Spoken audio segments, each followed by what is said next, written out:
ইয়াত উপস্থিত হোৱা আমাৰ মিডিয়াৰ যিমান বন্ধুসকল যোৱা ৰাতিৰ পৰা যুঁজি দিছে বা আজিও আহিছে, আমি বহুত ধন্যবাদ আমি জ্ঞাপন কৰাইছোঁ। আজি আমাৰ তিনিটা আমি সংগঠন আছোঁ। এফালে আমাৰ KNYC-ৰ চেণ্ট্ৰেল কমিটিৰ প্ৰেচিডেণ্ট পদ্ম তেৰণ ডাঙৰীয়া, আৰু এফালে আমাৰ চাৰমন হাছে ডাঙৰীয়া KNO চেণ্ট্ৰেল কমিটিৰ প্ৰেচিডেণ্ট, আৰু মই কাৰ্বি ষ্টুডেণ্ট অৰ্গেনাইজেশ্যনৰ চেণ্ট্ৰেল কমিটিৰ। আজি আমি ডিফু থানাত অহা কথাটো এনেকে মই অলপ শ্বৰ্টকে ক'ব বিচাৰোঁ। যোৱাকালি আমি মিটিঙত আছিলোঁ। প্ৰায় 8টামান বজাত আমাৰ কাৰণে ইনফৰমেশ্যন আহিছে যে আমাৰ ডিফু যোনটো মাটিপুং এৰিয়াৰ পৰা দুইজন এজন ছোৱালী মাইনৰ আৰু এজনটো এতিয়া বৰ্তমান ক্লাছ 12ৰ এক্সাম দিছে আৰু তো মিচিং হৈছে বুলি আমি জানিব পাইছোঁ। তাৰপিছত আমি ইয়াত ডিফু PSত আমি আহিছোঁ। ডিফু PSত অহাৰ পিছত আমি তেওঁৰ গাৰ্জেনৰ লগত আমি কথা বতৰা পাতিব পাইছোঁ। তাৰপিছতে আমি জানিব পাৰিছোঁ যে তেওঁলোকৰ গাৰ্জেনে ইয়াতে FIR দিয়া হৈছে যিহেতু মিচিং ছোৱালী দুজনৰ।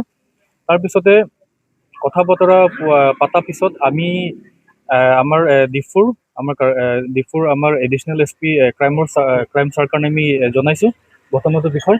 তাৰপিছতে আমাৰ আছাম পুলিচ আৰু আমাৰ ডিফু PSৰ যোনটো অফিচাৰ আছে তেওঁ আৰু আমাৰ এডিশ্যনেল SP ছাৰৰ ইয়াত আমাৰ কাৰণে যোগাযোগ কৰিছে।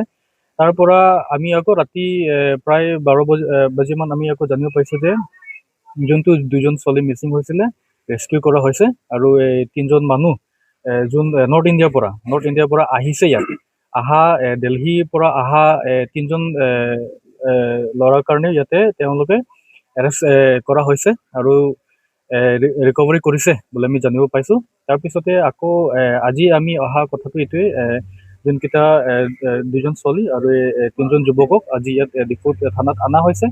আৰু আমি বহুত ধন্যবাদ দিছোঁ টাইমতে আমাৰ আছাম পুলিচে ষ্টেপ লোৱাৰ কাৰণে। আজি আমি যোৱা দিনতো বহুত শুনিব পাইছোঁ, আৰু এইটো নতুন কথা নহয় যে আমাৰ কাৰ্বি আংলঙৰ কিমান মহিলাৰ পৰা ধৰি কিমান মাইনৰ ছোৱালীবিলাক কোনোবা বেংগলোৰ, কলকাতা বা বহুত বেলেগ জেগাত নৰ্থ ইণ্ডিয়াতো হেৰাই যায়। এতিয়ালৈকে হেৰুৱা যুৱকবিলাক বা যুৱতীবিলাক এতিয়ালৈকেও মানে বিচাৰি পোৱা নাই। কিন্তু আজি টাইমত ঠিক আমি গোটেই ল' এণ্ড অৰ্ডাৰৰ পৰা ধৰি পেৰেণ্টছবিলাক আৰু আমি সংগঠনৰ পৰা আমি সহায় যোগাযোগ কৰাৰ কাৰণে আজি 2জন আমাৰ কাৰ্বি আংলঙৰ ছোৱালী আমি ইয়াত ঘূৰাই পাইছোঁ। সেইটো কাৰণে আমি বহুত বহুত ধন্যবাদ। আৰু আমি জানিব পাইছোঁ যে যোনকেইটা 2জন ছোৱালীৰ কাৰণে ইয়াতে ফুচলাই কৰি কিবা তাতে বেয়া ইণ্টেনশ্যনৰ কাৰণে বা ইয়াতে হিউমেন ট্ৰেফিকিং হ'ব পাৰে ইয়াতে যোনটো লোৱা হৈছিলে, আৰু ছোৱালীকেইটা মাইনৰ আছে। আৰু আমি অহা দিনত ক'ব বিচাৰিছোঁ এটা অনুৰোধ আমাৰ কাৰ্বি আংলঙৰ বা আমাৰ গোটেই অসমবাসী আমাৰ ৰাইজৰ কাৰণে যে যিমান দিন বা দিন আমাৰ জাগা কিমান ডেভেলপ হৈ যায়, তাৰ পৰা আমি বহুত দেখিব পাওঁ যে আউটচাইডাৰ্ছ বুলি কয় যোনটো বাহিৰগত বনিয়াবিলাক ইয়াত আহি ইয়াত আমাৰ ছোৱালীবিলাকৰ কাৰণে ইয়াত কিমান ভাল ইণ্টেনশ্যন বুলি আমি নকওঁ, বেয়া কাৰণেই বহুত ইয়াত আমি কিছুমান ঘূৰাই নোপোৱাও আমি বহুত আছে। এতিয়াও কিছুমান মিচিং কেছবিলাক আছে ইয়াত।